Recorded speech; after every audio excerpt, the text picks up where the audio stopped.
Lea langa koe awa anga whaapea nge ia o lai ku maulanga kangi lea langa original kangi. E le va veo so i Samoa. Ai wa ye loa. Ua wha lea o ngā inga. Lea langa koe Russia i lo i Samoa. E koe ka pengar ka whinga o i Samoa.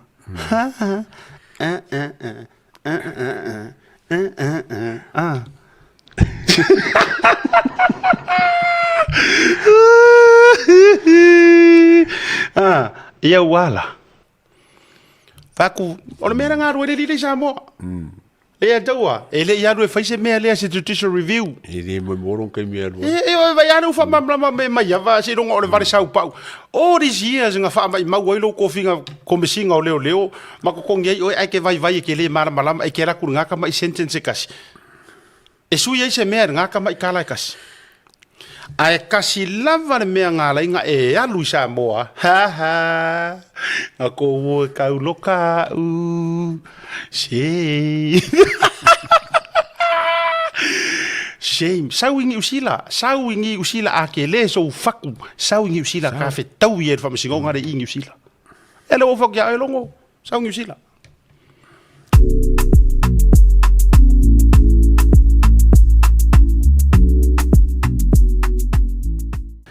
O le ata toe a fea maia le toe aruatu le na toe aruatu ai nei ia longo Tino Filippo. Malana lango ya limoni. Kau kia. O lana lango ya limoni wa ole mea tonu lea la uia. O le toe aruatu le utu aruatu le tamalo atu sa wala toe fesoasoani lana tamo limoni. Ai tate le i avatua le finangalo mana ia le finangalo faalia o le fionga ia mai ava viskota Peteru. Ia. As taimi ma fa onga ina langa o le mai public ilunga. Le fa mani no ina e mai ava po le sunga te mai tailo ia. O le winga o le judicial review. Le sau le kauanga iro. Le anga i tonua o le fa mani no inga po le ale meta o le judicial review. Ia. Ia. Se taimi ma toi fo ia, toi fo i mala utala i le ata le toi tu mai lunga le ata le uri ia.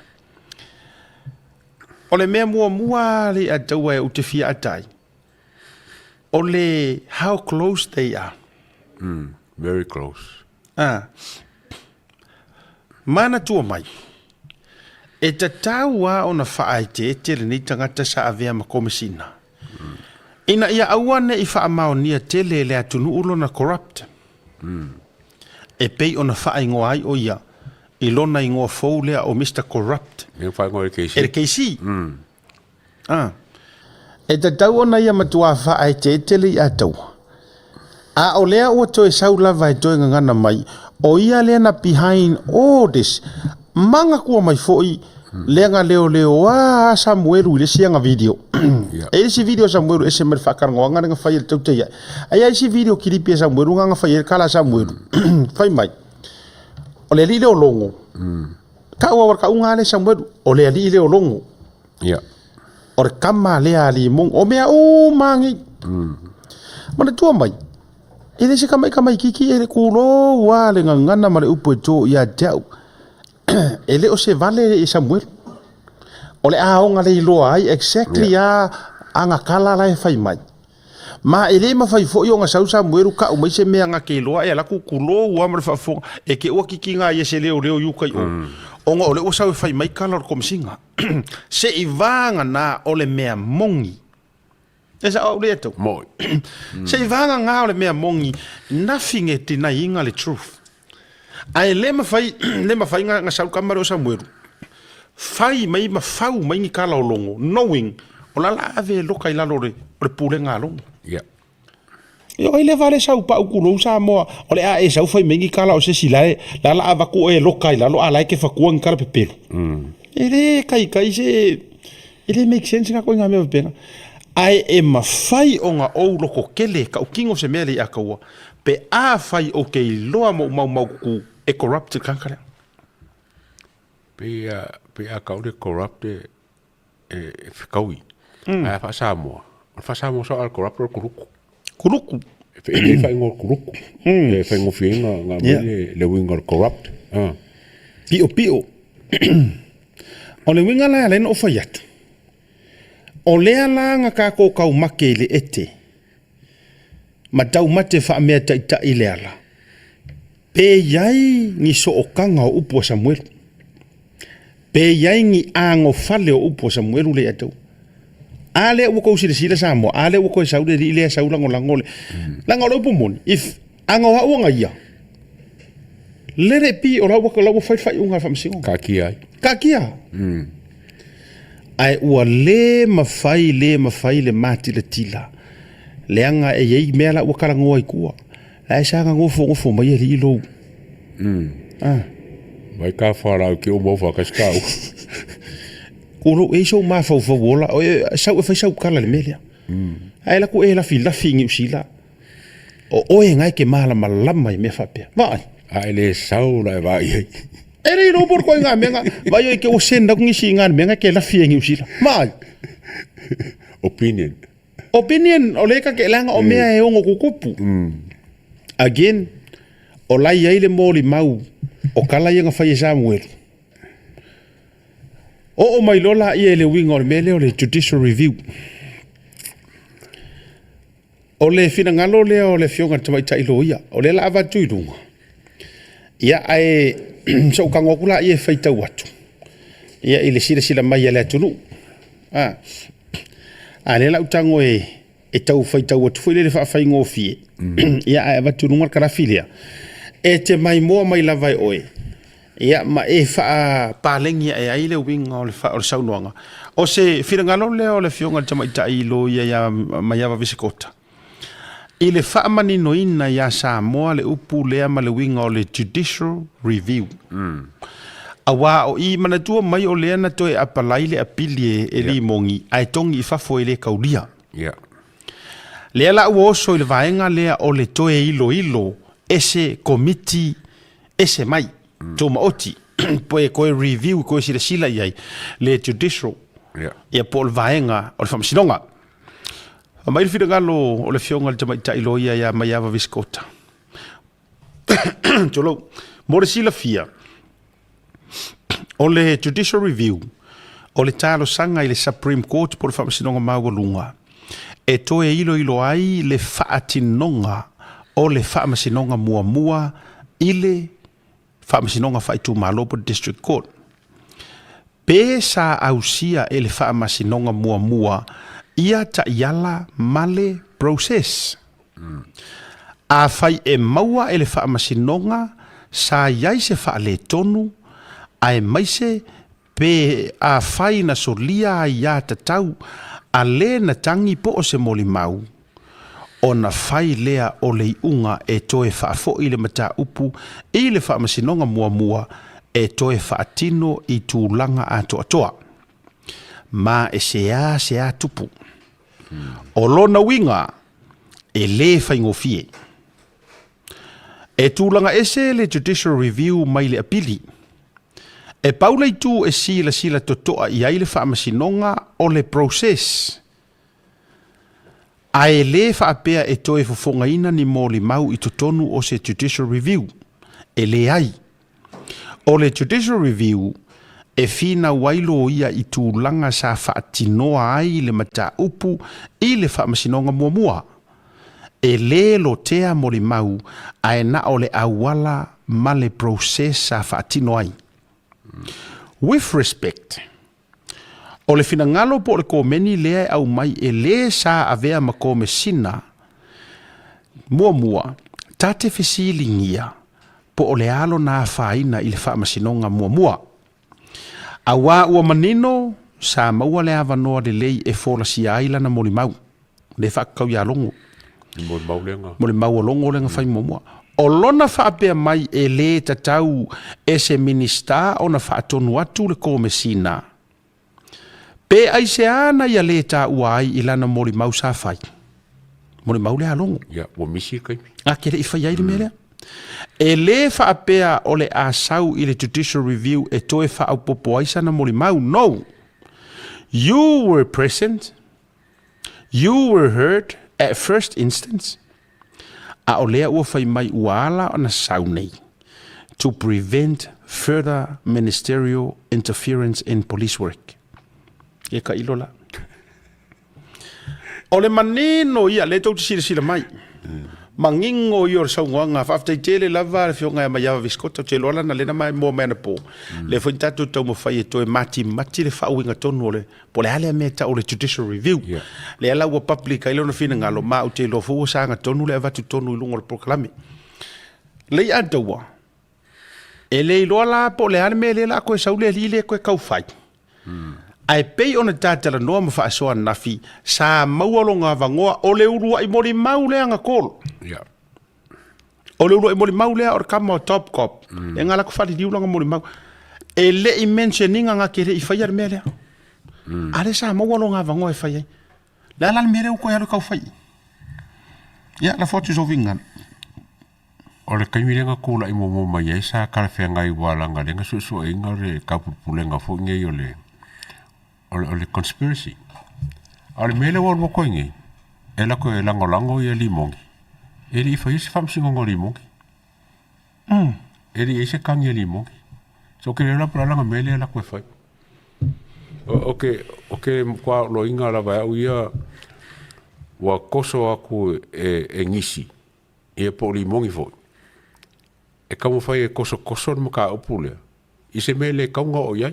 O mo fai unga le makauria foi le foi nga kongi fa for ke sile le foi nga le submission foi le nga ko molo e ko lua le nga ko molo e ko lua le nga kongi fa o nga ele nga kan kongi fa nga o ke ngi e molo ia ale la ko ile me mau langa ko mo ka pule ele fa ko mo mix sky ia mkanga nga lo o ke le nga la me alongo le la ko fa Ai, o le vaenga le na toi tongi mai ai fafole a pili lea ua makira kila i mare whaakamala i o aingu o se fola tau.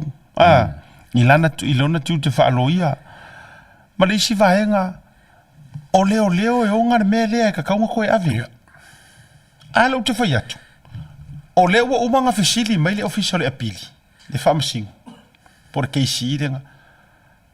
O ai kongo e onga kanga.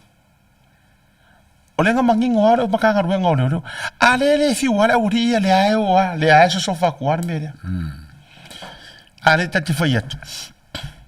Tua ia na su e sa o le ngei keisi. Se i o ka vai pe ka ki koe vai ai po fe pe koe filosofia ko por me o le angingi monoa e o ia ele koe o mai. Ia malesi mo kwa le msanga ya nga ke representing ang makanga ruenga leo. Mo leo koe leo. Ya, lena o le vaenga lena le mataupu. Ya, le toi tau mo fai toi le lau fa mangingo. E le ngi fai nga mori mau. E le nga le processor me le vai penga ai ua makila kila i longa loko ki nga le la audia le mari ko por mi ska leo al par mi fo. A wai pa wa le o le me fo i mai le ko la longa kilo from singa ai ngofo highlight mai nga le upulea o le tali lea fa peor kadia di o le mafuanga nga la inga ia fai le su enga ono le out of respect. Pa wa le o le me o le ma fai ona pui le tanga talo na loto. Ya. Tato fa tali po fer ku judicial review le.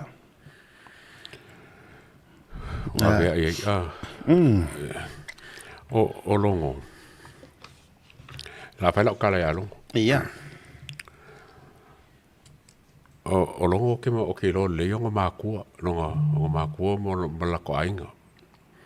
O nga fa ingo longo longa anko ingo ya longo. O la panga mara wo mo mai. Mo le ngo fa le. Le ingo ai longo le. Longo le wa u le sa ma ke ngisi ma fe wa ila mai. La ke mi la nga se yuta. O ke masangi le yonga longkinga. Mo so longkinga.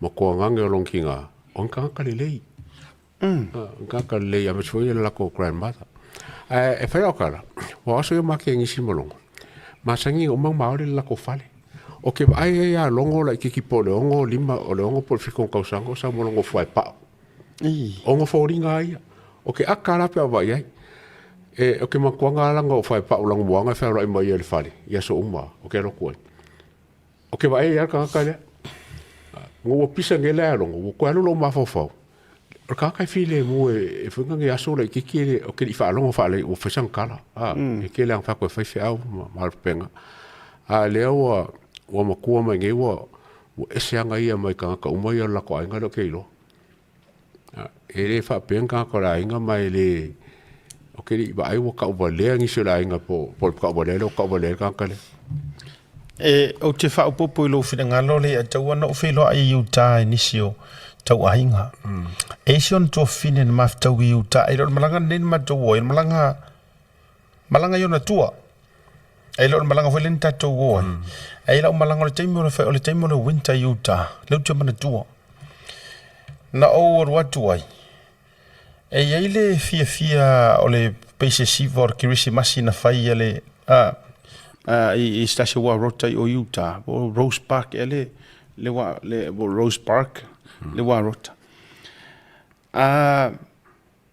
no mana tu ile na ma tu mana ni so na yo to fa fine nai o i Utah ai sawa i lo le sawa le tangata ai te o matal no ai introduce mai o to fine o longo o le au tau mafofo po le posi mafine no fo Utah pe na tafao tu fo Utah au mafine no fo sa o hawa le ke kau mafai ai ia o le o kele fo le o mara sai sanga nga po le ai ka kau fa no te mi tonu wale na le wa amata na tau fo le manga ngai mai le fo le tu langa le va o la ulim fia me ai mo ia ele ke kele la wa amatana tato va vai tua e ser me o ka ma kai fika ala fionga le safa pito o lo bingala la utala ma fa so ila ia na saulo to mai time fo mai olon to ngane ia o pa ulo tino Filipo tala no mai rola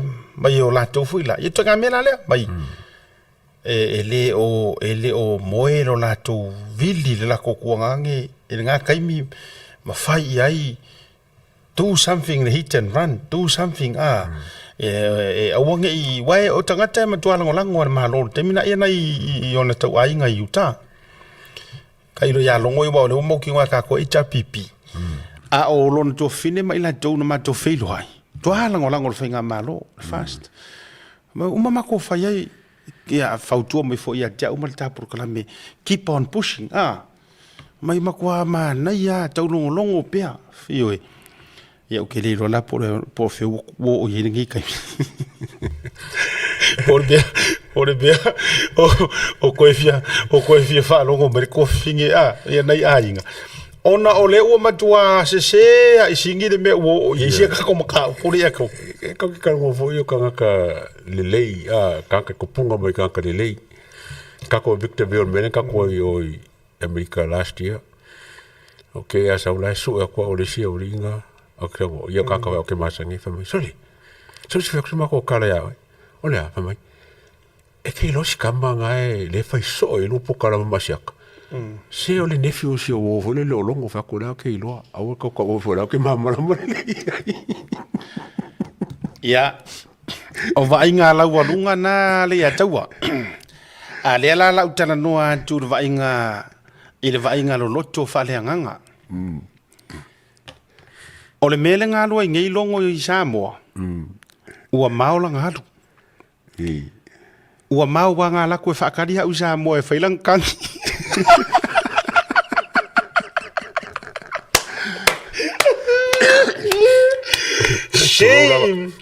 shame kifangero fa me shame kifangero fa me yes le ya taua ele o se mele nga lu I Samoa ya ua ma e ala nga fi o e mo maior kanga ka le vai wa fo o ia o ngar kangi re kangi ya wa le pe se o ia ka foi o ia mango o ia ngar kangi mo ya na alua kul sui komisinga le ia I malanga pulenga ele karia inga ni komisinga fe kangi sing kanga ya aya se meu que fa kai ia masanga Samuelu la fa kai le mele ele ai ele kere komisinga e la ku e ko makangi kangi mai kanga ka pe mafu anga ngarenga ku o o se ka peki ya ku e kuro ngana kau aya ku ya o ko me ia me uma anga paura ka alo ia lang kangi o ia ngfa ka kangi o le ala mongarisa ia me ngalo ko fa ku ai shame shame on ua malau fe wa e mau sa mo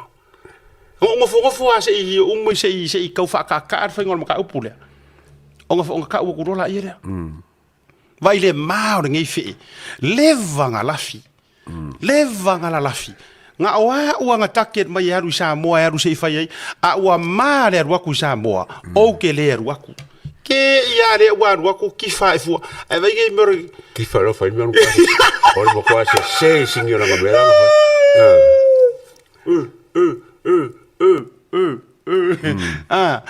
o va foi la ukala a kai o ele nganga e ke malangonga me ale nganga ai a kai o mai le yere fili ia nga ole ma nga mare fe e ke ia la ko fa se nga me se la ngolango se judicial review nga ela ko lama u sa mo ole me nga ela ko ai ia fa ma ile o la fe ila lo de ulu nga nga ngofo ile HRPP iyo le va yo ye leva nga ngofo ile ya ai lunga a ore la ko faunga uma le nga fai plan uma la vea i maleri le o team le ko kongo official lawyer city ka siria kanga ka kunoa ile alo foi sa ukala ka ule ka ngonga kuli ese mo official lawyer city mai avakeli ya siria HRPP le anga le nga malafi ko i ale wole pala ko pom ha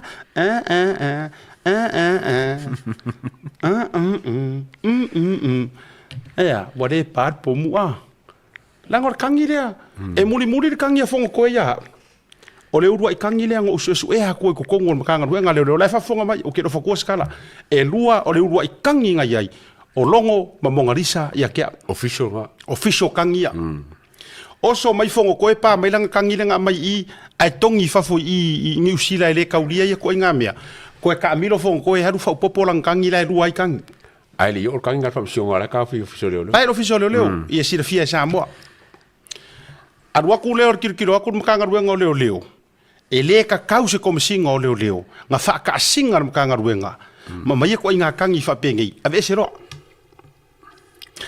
lea langa ko awa anga fa pengi ya ola ku maulanga kangi lea langa original kang ele va veo so isamo ai wa ye loa wa fa le ha nga inga lea langa ko Russia ilo isamo e ko ka pengar ka finga ha usamo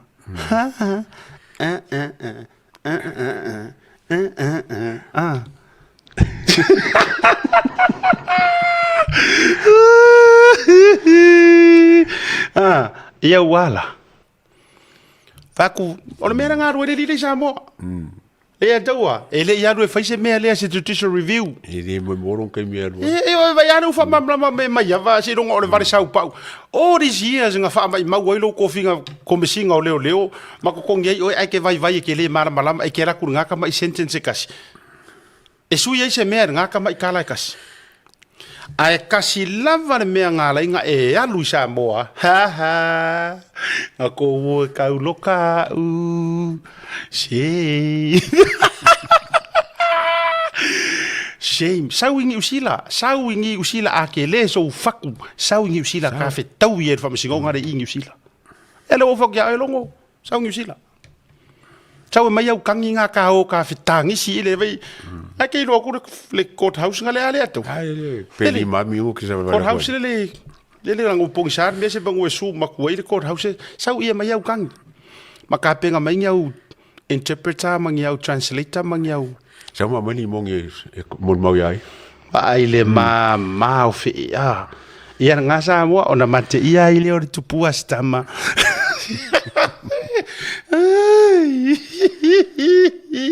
ole me mau le ru passes wa mau le kokongi ngor passes po ia wala kokongi ka abaku o yo menga ngari ngaru la ngala ngaru la mai le atawa ngaru ma fa ola o ke ko ai ka ngu usamo wa va ai le mau kangi nga saungi ai send mai fo ia dia u tu ai le uso ele sta ngata fa mai asi wa a kare mau mai o ka mo Chris fa au fo le manga kusinga ko ale wa pisi solo le fa mai ia lo nga uso le mau ke ka aru fa kasi fa mai se senga kusi le voila saungi Chris langa su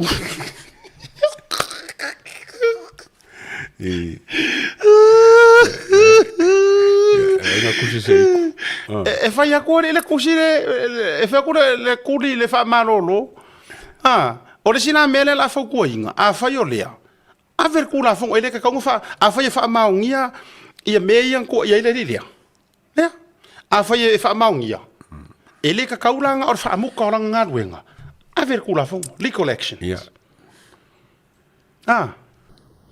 ai vai la ka ko ia ia o le tala le na mareu ile maor ka wa vai o ia ai si sila o le osor ka malonga all this time ya ko ifora ka maro runga ko ifora ka vai ai langa ai go vai langa go e fo mo ku le o fulero lon ko ngale o fo mo o le of ko ngale ko go fo ke mi ia ia le nga o la ngofo nga e ke valiango ia inga e uma e amalau ipuva ia sanga i or kala nga mare upu male ori pa ngo le vanga ngai le po so nga ro nga le vanga ngai ia le fo sa ia le si mai ka inga le o pe nga corrections ia la o sa lo fenga venga ngai asa la fo ko finga yo ale nga associate komisinga samo ma ka ngo mo ko finga asa ka ngo mai o mai de official le New Zealand ila ko associate komisinga ngi e o ka ko vai la ka ko ia ai o so ilang kamare o so isa mo fa ka ri mai ya wa la ku fiu ka bar aga fiu o mai ka wa email si var ma mo nga ya so ia le a ka o ko mo pa fo le se o ka o ma fo fo le bere o fa ye longo kama foi le ka ke ngo fongo foi kin ki ka ke ngau ka ke si var ma o le me la sa fa mai ya ka mai le pese o ka ku ia o ka ko sa fa seki pa o mai ro mar pese wosi o kala alo ai ngara le mama o ke le o le pa la ka o ko ya ai ko si lo le ai ku e lo marisi fa va si ngai sa fa ya ka usanga nga ku e a maule di mor kiki o si siva ale la boca la ko ki faro e si oi nga venga nei mo vai me fa pena ke ya le boca la ku wa ku er kiki no aru si siva maris ai o ka kifa porque ia risca kare ka ke ere masangi ara wo ka kifa wo ka sa fa ya ka fa ma sor pare vanga sa ma wa so o anga e wo yo fusi o fai kio ke ia le wa ka nga fe ya ka fa kara ngo ya ka fa ngai o ngai sika mi ko au kara ai le fia masangi ya ai o ngai la ku ngole ile mena ngala ko kuri o ka o me ko nganga o kupu i la kama o pel cinco all the way usano me ngara o kupu usanga ko kama ro mar ka fa pe le ki o va ye fe ka o di mongi hika kula epa e va ye fe ka lo le la ngole o ngo arrange la kamera le vanga ele nga ole ilo ele nga ole ka penga o mai fo o mai ka ko fakari lela ofa ye fa mai lela fa ngar ka ko kamo team le ko ile lela fa ka ko kama le la fi ilo vision lo ye city e fa sufi mai ya nga wa ku runga now au manku ai o va vai ku ngo fa mai posta o au Hazelman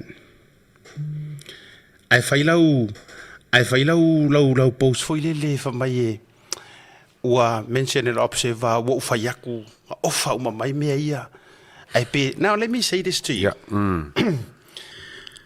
olo sap ngale lo why sap kasi dia kama fiame ia le kulo wa so fa au langa ke fa lo le so fa au fa le lupo ai ka sa wi lo ngai ngonga o foi le ngorgaka.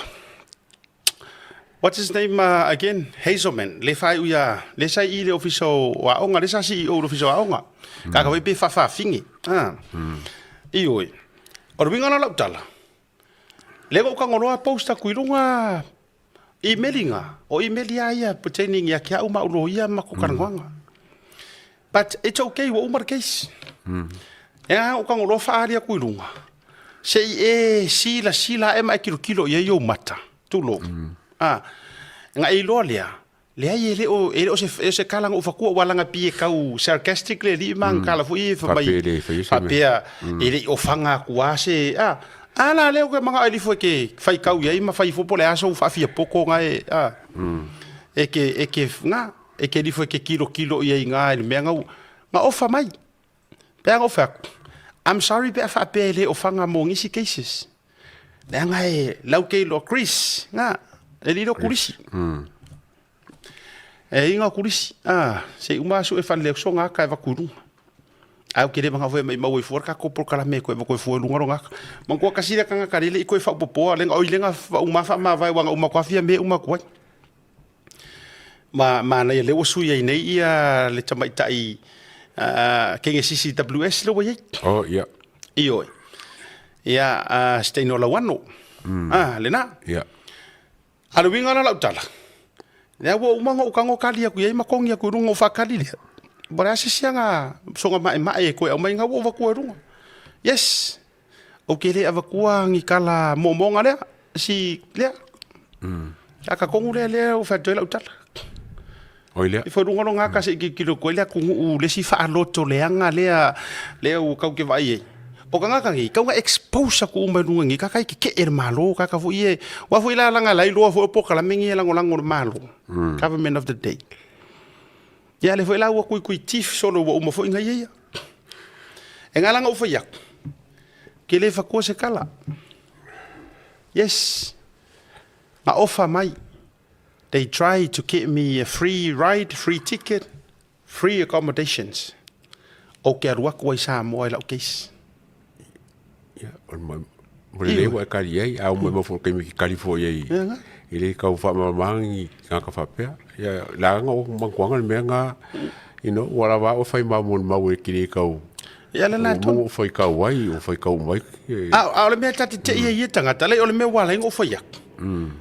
O ngā lue ngā malo ke kele ngā se eima ale kau ke logi o kasia ka ka le loko le anga ngā ilpare mia le sunga le au le mali e toa ma o le walanga fu ilai ka roka so ngā exposing ngā kunga o mea corrupt ma me ye faisa mo foma ya o winga nā le alena ta fetu la ta tala ile o le wa umang o failo akua ma wa uma ngā ua nga ofa mai ia wo make ianga le lei o fa kwai le ai fa kai nga ukali ko fo inga ya ulo o le mao le o mao ko ilo ngo jambo le ya toa ma le fa fo mai le tunu nga mao ha ko fa ilanga kangi ka ofia usamo ai woki ile arwaku o ke le aru isamo ya kifa ero lango malimo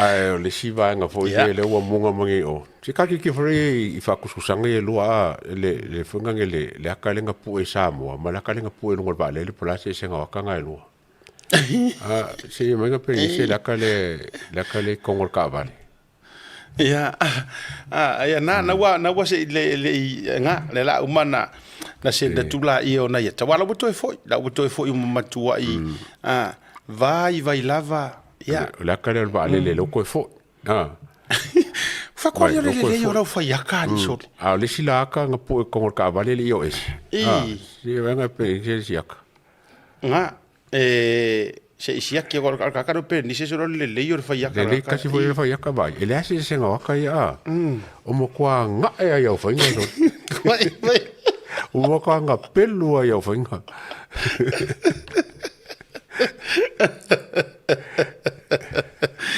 le na wa vai ioi wa maku vai o le ala wo fo I sia vai nga wa vai ale wa maku wa nga wa ngo I le sile mo kisa wa nga wa ngo le ala kor kamano ale aka e mo ngana le sia o so le mela o le aka fo na le ko asen mangi le aka le o so ioi ko sara le akale ala wa la ka founa le wa si sila kura wa le ko aka